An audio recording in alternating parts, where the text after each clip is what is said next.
भगवान कृष्ण के मुख से सभी एकादशियों का महात्म्य और कथा सुनकर धर्मराज युधिष्ठिर कहने लगे कि हे भगवान, मैंने कार्तिक कृष्ण एकादशी अर्थात रमा एकादशी का विस्तार पूर्वक वर्णन सुना। अब आप कृपा करके मुझे कार्तिक माह के शुक्ल पक्ष की एकादशी के विषय में भी बतलाइए। इस एकादशी का नाम क्या है तथा इसका व्रत का विधान क्या है, इसकी विधि क्या है, इसका व्रत करने से किस फल की प्राप्ति होती है, कृपा कर सब विधान पूर्वक कहिए। इस पर भगवान श्री कृष्ण बोले, कार्तिक माह के शुक्ल पक्ष में तुलसी विवाह के दिन आने वाली इस एकादशी को विष्णु प्रबोधिनी एकादशी, देव प्रबोधिनी, देवोत्थानी, देव उद्धव एकादशी, देव उठनी एकादशी, कार्तिक शुक्ल एकादशी या प्रबोधिनी एकादशी भी कहा जाता है। यह बड़े पापों का नाश करने वाली है। इसका महात्म्य सुनो। देवोत्थान एकादशी की व्रत कथा इस प्रकार है। एक राजा के राज्य में सभी लोग एकादशी का व्रत किया करते थे। प्रजा, नौकर चाकरों से लेकर पशुओं तक को एकादशी के दिन अन्न नहीं दिया जाता था। एक दिन किसी दूसरे राज्य का एक व्यक्ति राजा के पास आकर बोला कि हे महाराज, मेरे पास आजीविका का कोई साधन नहीं है। हे महाराज, कृपा कर मुझे कोई कार्य दे दीजिए जिससे मैं अपनी जीविका चला सकूं।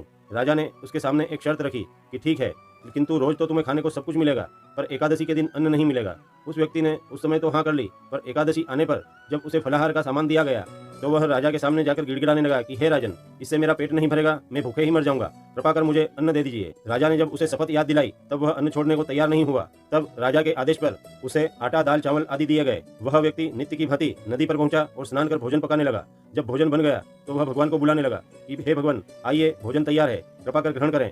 निस्वार्थ भाव से भक्त के बुलाने पर पीताम्बरधारी चतुर्भुज रूप धरकर भगवान भोजन को आ पहुंचे। प्रेम से उसके साथ भोजन करने लगे। भोजनादि करके भगवान जब अंतर्ध्यान हो गए तो वह व्यक्ति भी अपने काम पर चला गया। 15 दिन बाद पुनः दूसरी एकादशी आई। तब वह व्यक्ति फिर राजा के पास गया और बोला कि हे महाराज, पिछली एकादशी की तुलना में मुझे दुगनी सामग्री दीजिए, नहीं तो दिन भर में भूखा ही रह जाऊंगा।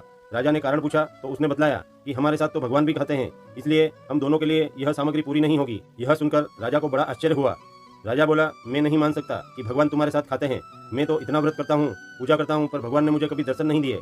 राजा की बात सुनकर वह बोला कि हे महाराज, यदि आपको विश्वास न हो तो मेरे साथ चलकर देख ले। उसकी बात सुनकर राजा उसके साथ गया और एक पेड़ के पीछे छिपकर बैठ गया। उस व्यक्ति ने जब भोजन बनाया और भगवान को पुकारा, लेकिन भगवान नहीं आए। उसने दोबारा पुकारा। इस प्रकार वह शाम तक पुकारता रहा, किंतु भगवान नहीं आए। अंत में उसने कहा कि हे भगवान, यदि आप नहीं आए तो मैं झूठा पड़ जाऊंगा और अपनी आन बचाने के लिए नदी में कूदकर प्राण त्याग दूंगा। इतनी पुकार सुनकर भी जब भगवान नहीं आए तब वह व्यक्ति प्राण त्यागने के उद्देश्य से नदी की ओर बढ़ा। प्राण त्यागने का उसका दृढ़ निश्चय जानकर शीघ्र ही भगवान प्रकट हो गए और उसे रोक लिया और उसके साथ बैठकर भोजन करने लगे। जब भोजन समाप्त हुआ तो भगवान ने उस व्यक्ति को अपने विमान में बिठाया और अपने धाम को जाने लगे। तो राजा पेड़ के पीछे से दौड़ा और उसने भगवान के पैर पकड़ लिए और बोला कि हे भगवान, मुझ दिनहीन मूढ़ व्यक्ति पर कृपा कीजिए। हे भगवान, मेरा उद्धार कीजिए। राजा की करुण पुकार और प्रार्थना सुनकर भगवान बोले कि हे राजन, व्रत और उपवास करने मात्र से ही कुछ नहीं होता। जब तक मन शुद्ध न हो तब तक ज्ञान नहीं होता, और जब तक ज्ञान प्राप्त नहीं होता तब तक मैं प्राप्त नहीं होता। इस प्रकार राजा को ज्ञान और आशीर्वाद देकर भगवान अपने धाम को पधारे। अतः हे युधिष्ठिर, शुद्ध और सात्विक मन से निर्विकार भाव से भक्ति और व्रत करना चाहिए।